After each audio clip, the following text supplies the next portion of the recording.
We'll guide you through how to fix DaVinci Resolve freezing. If you find this helpful, consider subscribing and liking the video. First, open DaVinci Resolve on your computer.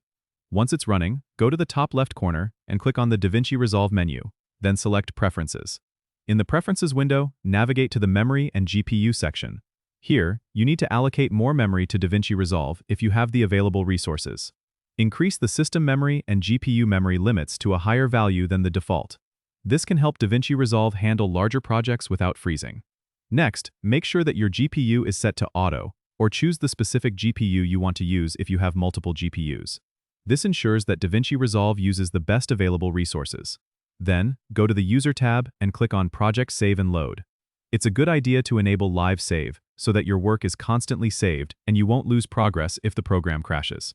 After making these changes, click Save to apply them. If you're still experiencing issues, check if there's an update available for DaVinci Resolve, as updates often include bug fixes and performance improvements. Go to the Help menu and select Check for Updates to see if you're running the latest version. Lastly, if freezing persists, consider reducing the timeline resolution or optimizing media to lower the processing demand. Don't forget to subscribe and comment if this helped you out.